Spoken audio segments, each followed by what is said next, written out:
three particular prepositions: in, on, and at. And for that purpose, maybe I'll put on a funny hat. Or just a hat. Anyways, imagine a triangle. If you have a triangle here, and you have at the top of it, where there's very little room and you have to be very, very specific, you have at. And at is for very specific things, like for time, at is the actual time. I'll meet you at 5 o'clock. Or I am at home. This is nobody else's home. This is my home. It's very specific, so it's at. I'm at home. In is for the very big and general. That's why it's right there at the bottom.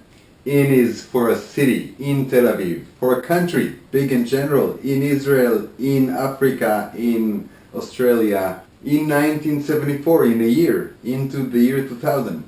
In is for the big, big and general. You have on in the middle, which is not exactly specific, not exactly general or big, but it generally also has no borders. Like if you can imagine a place with no borders, I can be on the beach when I go to the beach. I can be on the beach, or when I just walk to the beach, I'll walk on Ben Gurion Boulevard, because that's when it's a street, it just gets on. I can be on the street. The heat is on the street.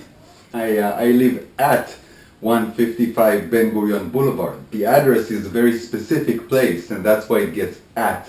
As far as transportation goes, notice that you drive in a car, or you take a ride in a taxi, but you ride on a bus. And even when you fly places, you travel on a plane. You can be on a boat. When you ride your bicycle, you ride on a bike. Any kind of transportation mode where you have to sit down, like a car, like a taxi, like a rickshaw, you're inside it and you're in the car, you're in the taxi and you ride in the rickshaw. Any kind of transportation mode where you can stand up, you ride on a train, on a plane, on a boat, on the bus. And there's also media. I heard it on the radio. But as long as it's a machine, I heard it on the radio, I saw you on TV, I read that message on Facebook, contact me on WhatsApp. If it's hard copy, like a book, it gets in. I read it in a book, I read it in the newspaper, I read it in your letter.